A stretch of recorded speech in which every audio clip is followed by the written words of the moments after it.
Olá, pessoal, vamos para mais uma aula. A aula de hoje é um assunto muito importante, muito questionado no canal da Universidade da Elétrica. É o assunto relacionado a aterramento elétrico. Várias perguntas surgiram. Como utilizar um aterramento? Ou qual é o melhor aterramento? Professor, qual é o melhor aterramento? Essa aula de hoje mostra para vocês dois tipos de aterramento: o aterramento natural e o aterramento não natural, onde eu discuto com vocês e mostro qual é o melhor aterramento elétrico. Olá, pessoal! Vamos a mais uma aula aqui no canal da Universidade da Elétrica, né? E a aula de hoje não poderíamos deixar de falar sobre aterramento, né? Aterramento é uma coisa muito séria e ele deve ser executado da melhor forma possível. E o assunto de hoje é aterramento natural, estrutural, né? Usa a estrutura das fundações de concreto, e o aterramento não natural, que é o aterramento que todo mundo conhece. São as hastes aqui, ó, nessa figura aqui, as hastes cravadas no solo, com cabos, hastes horizontais, hastes verticais. E o aterramento estrutural, ele faz uso, né? Ele faz uso do volume das fundações de concreto. Então veja esses prédios gigantes, olha, as fundações, os baldrames, as estacas, né? Utiliza-se isso como aterramento. E aí, pessoal, qual o melhor aterramento possível? Muita gente me pergunta, uma haste, duas hastes, três hastes, em malha. Olha, sem soma de dúvida, o melhor aterramento é o aterramento estrutural, que é o aterramento, sempre que possível, você usar as armaduras do concreto como parte integrante do aterramento, não é? Por quê?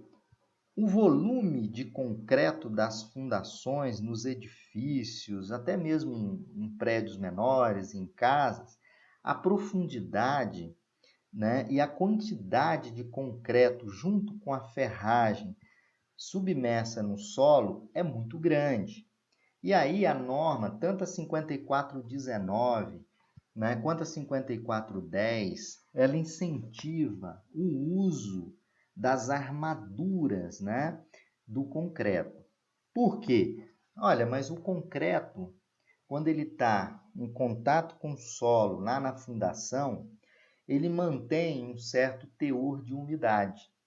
Isso faz com que o concreto abaixo da terra ele seja um excelente condutor.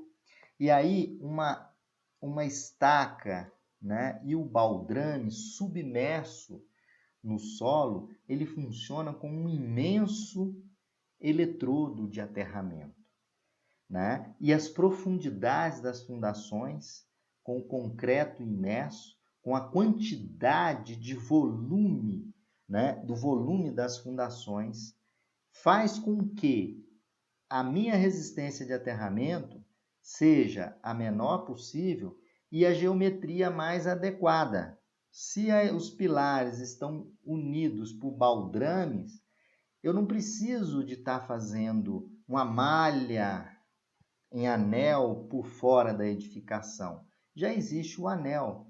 O anel são os baldrames que interligam os pilares, as estacas ali juntamente com os blocos.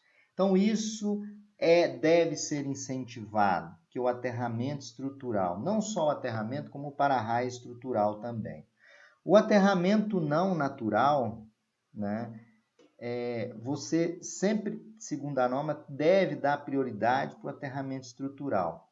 E o aterramento não natural, né, que são as hastes cravadas, a gente encontra uma série de dificuldades, com necessidade, às vezes, de tratamento químico do solo, uma quantidade grande de hastes, de cordoalha e uma mão de obra bem demandada com bastante tempo para executar um aterramento dessa natureza.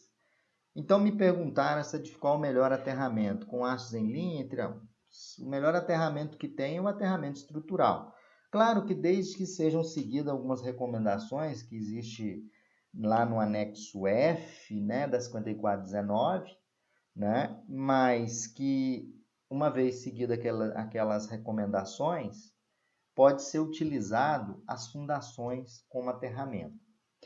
Para efeito de curiosidade, nós da IPT Engenharia, nós temos feito algumas medições de aterramento estrutural de grandes prédios aqui em Brasília, e até mesmo creches menores, que não são casas também, com boas fundações.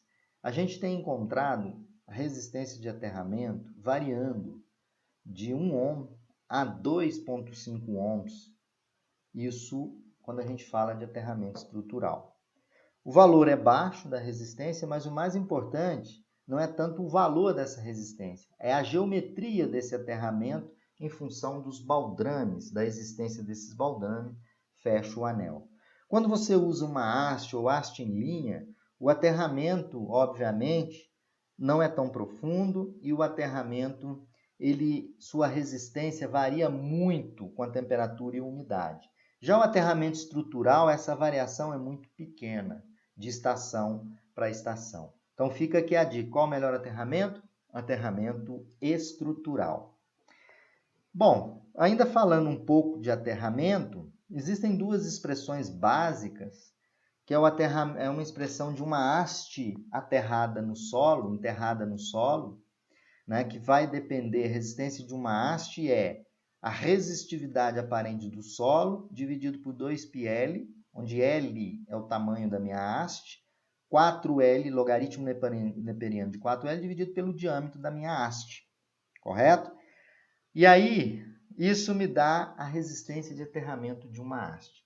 Já a resistência de aterramento estrutural, as concessionárias alemãs, né, que a Alemanha é um país onde a pesquisa sobre aterramento, sobre SPDA, é bem evoluída, e eles definiram uma expressão, né, para calcular a resistência do aterramento estrutural.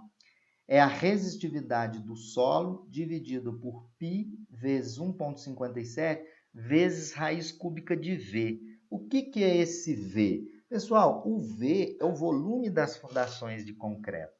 Como o volume é muito grande, né, essa resistividade aqui dividida por isso tudo vai me dar uma resistência de aterramento bem menor e com geometria bem mais adequada quando a gente utiliza aterramento não natural.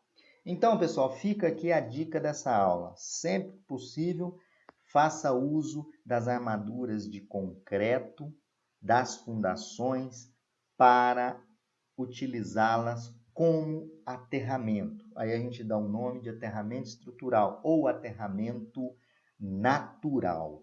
Fiquem sempre ligados no canal da Universidade. Think that you are better now, better now. You only say that 'cause I'm not around, not around.